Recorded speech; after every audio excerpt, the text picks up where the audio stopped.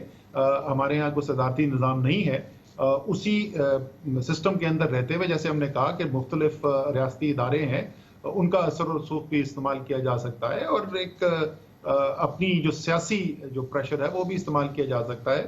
اور اس لیے یہ خطرہ مولتے ہوئے کہ 100% چیزیں ہمارے اختیار میں نہیں ہیں, کل اس قسم کے سوالات بھی پوچھے جا سکتے ہیں, لیکن کیونکہ ہم دل سے یقین رکھتے ہیں کہ یہ کراچی ہمارے لیے آسان چیز ہے, ہم وہاں پہ کھڑے ہوئے تقریریں کرتے رہتے, سندھ حکومت کی برائیاں کرتے رہتے, لیکن ہم صرف سیاست نہیں کرنا چاہتے, ہم حقیقت میں کرنا چاہتے ہیں کہ سندھ کے حالات بہتر ہوں, کراچی کے حالات بہتر ہوں. اسی لیے جس وقت یہ کنٹروورسی کھڑی ہوئی نا کامران بھائی 700 ارب روپے ہمارا ہے, میں نے اپنے سارے ایم پی ایس کو کہا تم پاگل ہو, تم کیوں ان سے بحث کر رہے ہو کہ 700 ارب ان کا ہے ہی نہیں ہے. آپ تو بولیں جی زبردست آئیں اسمبلی میں, ہم آپ کے لیے تالیاں بجاتے ہیں, 700 ارب روپے خرچ کرنا شروع کریں, ذرا کل بتائیں کہ کہاں کون کون سے منصوبے, اور اس کے اوپر ہر مہینے میں آ کے بتائیں کہ آپ نے کیا خرچہ کیا ہے. ہم تو چاہتے ہیں کہ سندھ حکومت جو 700 ارب روپے خرچ کرے وہ ہیرو بنے. ان کی اس دن بھی میں پوچھ رہا تھا, یہی جس پروجیکٹ کی آپ بول رہے ہیں نا جو ڈیلے ہو رہا ہے, یہ لاسٹ میٹنگ میں نے ان کو یہ کہا کہ مراد علی شاہ یار مجھے یہ بتا دیجیے کون سی تاریخ ہے جس دن آپ وہاں پہ کدال لے کے کھڑے ہوں گے جہاں پہ یہ صفائی مہم کا آغاز ہو رہا ہوگا, ہم سب کھڑے ہو کے آپ کے لیے تالیاں بجائیں اور بولے مراد علی شاہ قدم بڑھاؤ ہم تمہارے ساتھ ہیں.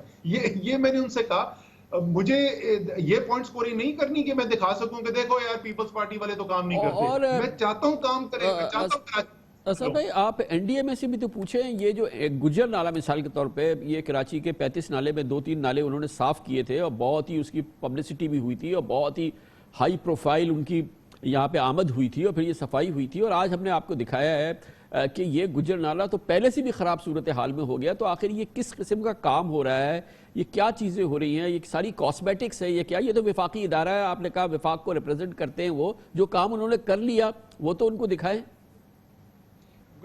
کامران بھی میں نے آپ کو پہلے بتایا نا کہ جس وقت پہلی ہماری یہاں پہ جس وقت ہم نے فائنلائز کیا تھا, اسلام آباد میں جو میٹنگ ہوئی تھی, چیف منسٹر صاحب یہاں پہ آئے ہوئے تھے, اس کے بعد میں نے پریس کانفرنس کی تھی, اس وقت یہ انکروچمنٹ ریموول جو ہے جو اس کام کے لیے پہلا قدم تھا وہ این ڈی ایم اے کے اسکوپ میں تھا, اور اس کو اس کے اگلے ایک ہفتے کے اندر پیکج اناؤنس ہونے سے پہلے اس کو چینج کر دیا گیا. وہ سندھ حکومت کے, اور بات منطقی تھی, گراؤنڈ پہ کنٹرول سندھ حکومت کا ہے, انہوں نے کہا جی یہ تو سندھ حکومت کو کرنا چاہیے, ہم کہا ٹھیک ہے سندھ حکومت کر دے.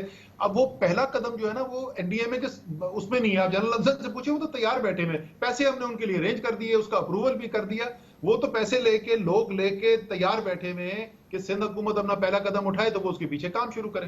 بہت بہت شکریہ جناب اسد عمر ہمارے ساتھ موجود تھے. کراچی والے وعدوں سے پریشان ہیں. اب تازہ ترین وعدے جو بھی ہم جناب اسد عمر کو یاد دلا رہے تھے وہ 1.1 خرب روپے کے ہیں, مگر اس شہر یتیمہ کو پوچھنے والا کوئی نہیں ہے. وعدوں کے بوجھ تلے یہ شہر ڈوب رہا ہے, اور جیسا کہ کوڑوں کے بوجھ تلے یہ شہر ڈوب رہا ہے, اسی طرح سے کوڑے ہٹانے کے وعدے بھی ان کے بھی بوجھ سے یہ شہر ڈوبتا نظر آ رہا ہے. بار بار کہا جاتا ہے کہ کوڑوں سے آپ کا چھٹکارا دے دیں گے, اب یہ کوڑے جو ہے یہ ایک شہر کراچی ہم صاف ستھرا شہر بنا دیں گے.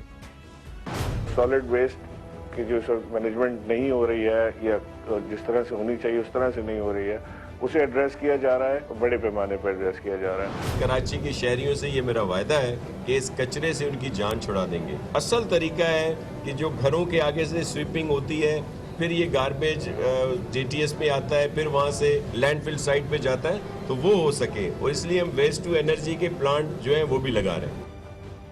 کراچی سے ٹرانسپورٹ کے وعدے اور بسیں آئیں گی, یہ تو اب ہم اس پروگرام میں آپ کو 12 سال سے جو پیپلز پارٹی کے وعدے چلے آ رہے ہیں ہم آپ کو سناتے رہے ہیں, لیکن اس کے بعد بھی ایک بڑا ماس ٹرانزٹ سسٹم آئے, بڑے نظام چلے, اب اس میں پیپلز پارٹی کے ساتھ پی ٹی آئی بھی شامل ہو گئی ہے. ٹرانسپورٹ کی آپ نے بات کی, تو ریڈ لائن اور یلو لائن پر فوری کام شروع ہوگا, اور خاص طور پر ریڈ لائن پر ایشین بینک اور ورلڈ بینک سے ہمارے تمام جو چیزیں ہوتی ہیں طے ہو گئی ہیں, اور ہماری پوری کوشش ہے کہ اسی سال اس کی گراؤنڈ بریکنگ ہو. ہم گرین لائن کے ٹینڈرز کریں اور اس میں پھر جو وقت لگے گا بسیں آنے میں وہ لگے گا. انفراسٹرکچر آپ کے سامنے تیار ہے. گرین جو لائن ہے بی آر ٹی کی وہ جون 21 تک مکمل کر دی جائے گی.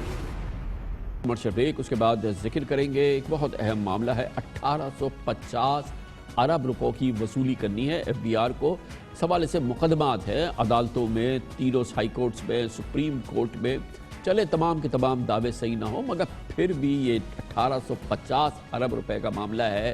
جتنے بھی دعوے درست ہوں یہ ریزالو ہو جائیں اور یہ سالوں سے دہائیوں سے مقدمے پھنسے ہوئے ہیں کسی صورت سے ریزالو ہو. قومی خزانے کی بہت بڑی مدد ہوگی. بہت بڑا مسئلہ ہے, اس کو سامنے رکھتے ہیں چھوٹے سے وقت کے بعد.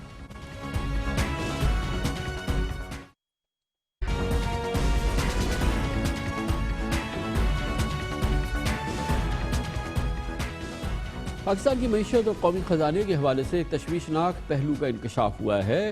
کل ایف بی آر کے چیئرمین محمد جاوید غنی نے کہا کہ ادارے کے ریونیو کی 1856 ارب روپے سے زائد کی رقم مختلف عدالتوں میں قانونی چارجوئی کی باعث پھنسی ہوئی ہے. یہ انکشاف کل پبلک اکاؤنٹس کمیٹی کے اجلاس میں ہوا, جہاں انہوں نے بتایا کہ یہ رقم کئی سالوں سے مختلف کیسز میں پھنسی ہوئی ہے اور اسٹے آرڈرز کے نتیجے میں ادارے کو حاصل نہیں ہو پا رہی. پچھلے 2 سالوں سے ٹرائبونلز اور ان کے ایپلیٹ فورمز بھی غیر فعال ہیں, جن کی وجہ سے عدالتوں پر کیسز کا بوجھ اور بڑھ گیا ہے. ساتھ ہی F B R related tax نہ دہندہ یا ڈیفالٹرز عدالتوں سے اسٹے لے لیتے ہیں, اور اگر یہ رقم پاکستان کے خزانے میں یہ جتنی رقم ہے اس میں سے کچھ بھی حصہ, کیونکہ یقیناً یہ تمام جو دعوے ہیں یا جتنی وصولی ہے یہ 1856 ارب یہ تمام کے تمام درست تو نہیں ہوں گے, لیکن اگر اس کا ایک فریکشن بھی درست ہے اور وہ ریلیز ہو جاتا ہے, اس کا تصفیہ ہو جاتا ہے یا اس کے حوالے سے عدالتی فیصلے آ جاتے ہیں, تو حکومت کے معاشی مسائل کافی حد تک دور ہو سکتے ہیں. پاکستان کے قومی خزانے کی ایک بہت بڑی مدد ہوگی. بی آر حکام کی جانب سے پبلک اکاؤنٹس کمیٹی کو یہ بھی بتایا گیا کہ صرف سپریم کورٹ میں 117 ارب روپے کی وصولی سے متعلق مقدمات زیر سماعت ہیں. اس کے علاوہ اسلام آباد ہائی کورٹ میں 136 ارب, لاہور ہائی کورٹ میں 228 ارب, سندھ ہائی کورٹ میں 134 ارب روپے اور پشاور ہائی کورٹ میں 169 ارب روپے اور بلوچستان ہائی کورٹ میں 60 کروڑ روپے کے محصولات سے متعلق کیسز موجود ہیں. صرف یہی نہیں بلکہ ایک قطیر رقم کسٹمز, ایکسائز اور سیلز ٹیکس ٹرائبونلز میں بھی قانونی چارجوئی کی وجہ سے پھنسی ہوئی ہے. ان ٹرائبونلز اور ایپلیٹ فورمز میں بھی اکثر میں اراکین اور پریزائڈنگ آفیسرز ہی موجود نہیں ہیں, جس کی وجہ سے یہ غیر فعال ہے. گویا کہ ایک بہت ہی مس مینجمنٹ ہے اور بہت ہی میسو اس میں ایڈمنسٹریٹو فیلئر بھی شامل ہے. 2 ماہ قبل وزارت قانون نے ان ٹرائبونلز میں خالی اسامیوں کو پر کرنے کا بیڑا اٹھایا تھا, مگر ابھی تک اس میں خاطر خواہ پیش رفت نہیں ہو سکی ہے. ایف بی آر نے ٹیکس سے متعلق تنازعات کو عدالت سے بحال حل کرنے کے لیے اب ایک آلٹرنیٹ ڈسپیوٹ ریزولوشن یعنی ADR کا فیصلہ کیا ہے, اور اس مالی سال میں اس کو متعارف بھی کیا گیا. اور ایف بی آر کے چیئرمین کا کہنا یہ ہے کہ شاید ADR کی بدولت یہ مسئلے ریزالو ہو اور آؤٹ آف کورٹ سیٹلمنٹس ہو سکے. مگر بہرحال بہت ہی تشویشناک پہلو ہے اور اس کی ہم مزید تفصیلات حاصل کریں گے. اس پر ہم ایکسپرٹ اوپینین ہم دیں گے. ہمارے ساتھ ایک بار پھر موجود ہیں محترم ہارون اختر خان, سابق وزیر ہیں برائے ریونیو اور پاکستان میں ریونیو اور فائنینشیل افیئرز کے ماہر بھی ہیں. بہت بہت شکریہ ہارون اختر خان صاحب. یہ معاملہ آپ نے بھی دیکھا, یقیناً یہ آرڈرز ہیں یا وصولی ہے جو کہ ایف بی آر کرنا چاہتی ہے, تمام آرڈرز درست نہیں ہیں. اس میں یقیناً بہت ہی سیریس آبجیکشنز ہوں گے, ڈسپیوٹس ہوں گے, لیکن بہرحال ان کا ریزولوشن ہونی چاہیے. لگ یہ رہا ہے کہ اس حوالے سے جو پورا نظام ہے وہ کلاگڈ ہوا ہے, جس کی وجہ سے اتنی بڑی ایک مسئلے کھڑے ہو چکے ہیں, ہزاروں کیسز پھنسے ہوئے ہیں. کامران خان صاحب, بہت اچھا ٹاپک ہے اور میرا کافی ٹائم اس کے اوپر لگا تھا. دیکھیے 2-3 مسائل ہیں. سب سے پہلا مسئلہ تو یہ ہے کہ ایک فیئر ٹرائل دینا کانسٹیٹیوشن میں ہر آدمی کو حق ہے, اور اس کے مطابق ایک کمشنر اپیل ہے, پھر ٹریبیونل ہے, پھر ہائی کورٹ ہے, اور اس کے بعد پھر سپریم کورٹ ہے. دوسرا ہمارا مسئلہ یہ ہے کہ انویسٹیگیشن ایجنسی سے ڈرتے ہوئے ہمارا ٹیکس کلیکٹر جو ہے وہ ہیومنگس ڈیمانڈز کریٹ کر دیتا ہے, جس کی گراؤنڈز جو ہیں وہ بہت ویک ہوتی ہیں. لہٰذا کورٹس اپنے کام کر رہے ہیں, ٹیکس کلیکٹر جو ہے وہ ڈرتے ہوئے ایک ہیومنگس ڈیمانڈ کریٹ کرے گا, اس سے سٹے مل جائے گا. اس کے بعد سٹے 6 مہینے کے لیے ویلیڈیٹی ہوتی ہے, مگر 6 مہینے کی ویلیڈیٹی اس وقت ہوتی ہے جب 6 مہینے کے اندر فیصلہ ہو جائے. جب فیصلہ نہیں ہوتا تو پھر وہ آگے چلتا ہے. ہم نے اس پہ یہ ڈیٹرمن کیا تھا 2 چیزوں کا. نمبر 1 کہ آلٹرنیٹ ڈسپیوٹ ریزولوشن کی ہم نے ایک وہ کمیٹی بنائی تھی اور اس کو بڑا اسٹرینتھن کیا تھا, مگر اس کے اندر 2 فالٹس تھی. ایک فالٹ یہ تھا کہ اس ڈیسیجن میں وہ بائنڈنگ ہو جاتا تھا ٹیکس پیئر پہ, وہ گھبراتا تھا اس کو استعمال کرنے. دوسرا فالٹ یہ تھا اس کا final decision F B R میں ہوتا تھا. ایف بی آر میں کوئی ڈیسیجن کرتا نہیں تھا, کیونکہ وہ کہتا اگر میں کوئی ڈیسیجن پہ کسی کو کوئی معاف کر دوں گا تو مجھے انویسٹیگیٹرز کوئی اٹھا کے لے جائیں گے. اس ڈر کی وجہ سے وہ کامیاب نہیں ہوا. ابھی انہوں نے اس کو امپروو کیا ہے اور بہت اچھا کر دیا ہے. بائنڈنگ نہیں ہوگا ٹیکس پیئر کے اوپر اور فیصلہ کمیٹی کے اندر ہو جائے گا جس کے اندر سوائے ایک آدمی کی باقی سب آدمی آؤٹ سائڈرز ہوں گے. اچھا اس میں ہارون صاحب یہ اچھا بیک گراؤنڈ ہے، مگر جیسے کہ آپ نے کہا کہ جو ٹیکس آفیسر ہے وہ اس کی بنیاد یہ ہوتی ہے، ہر کیس میں نہیں مگر کئی کیسز میں ہیومنگس ڈیمانڈ کریٹ کر دیتا ہے. اکثر ہم نے دیکھا ہے کہ وہ ریڈیکولس ڈیمانڈز کریٹ کر دیتا ہے، آؤٹ ریجسلی وہ آرڈرز ایشو کر دیتا ہے، اور ظاہر ہے کہ اس کی وجہ سے یہ عدالتوں میں معاملات پہنچ جاتے ہیں یا کچھ ہوتا ہے. تو اس میں پہلا کام تو ایف بی آر کو سیلف اس میں اپنے آپ کو ریفارم بھی تو کرنا ہوگا نا کہ اس قسم کے کیوں معاملات کریٹ کیے جاتے ہیں جان کے. اور پھر یہ بھی کہا جاتا ہے کہ اس قسم کے جو آپ نے ہیومنگس آرڈرز کہے یا جو ریکوریز کا آرڈرز ہوتے ہیں وہ دراصل وہ بلیک میلنگ کی بھی ایک طریقہ ہوتا ہے، ہر کیس میں نہیں لیکن کئی کیسز میں. تو یہ خود اس میں کچھ اپنی سول سرچنگ بھی کرنی ہوگی نا ایف بی آر کو. Absolutely correct.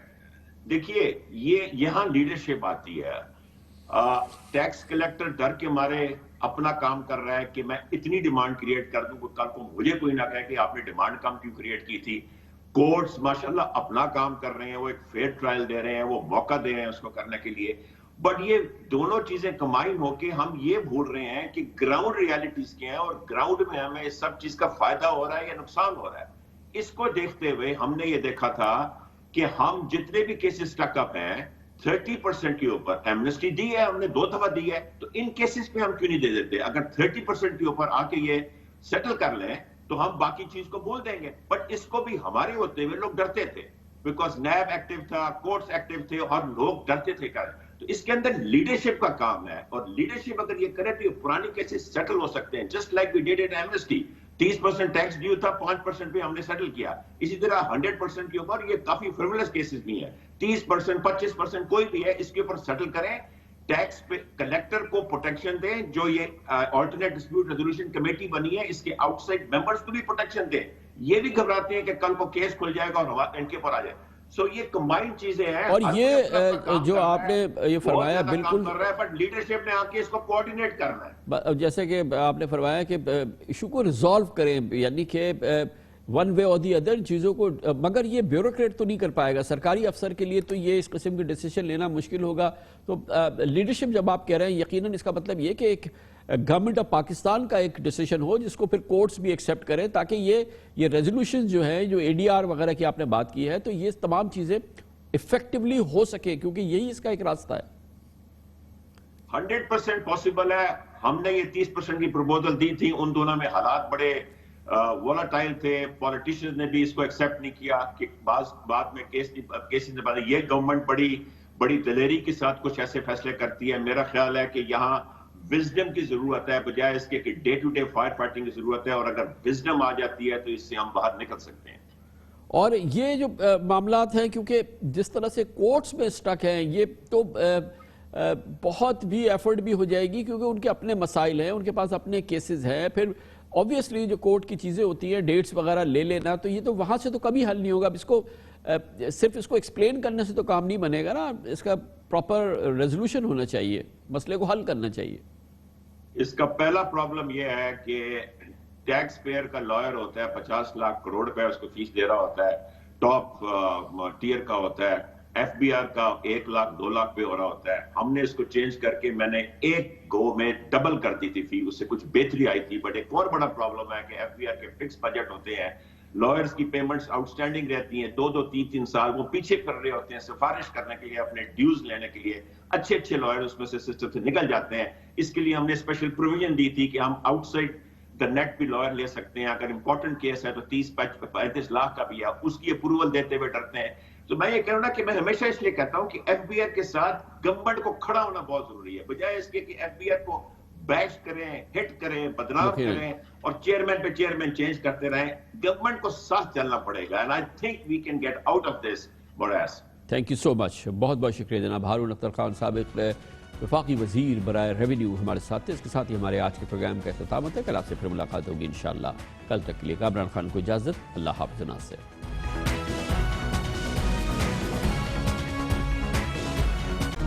Hi, it's Sayyeda Shanaz here. Thank you for watching Dunia News. For more videos and updates, don't forget to click the subscribe button. Keep watching Dunia News.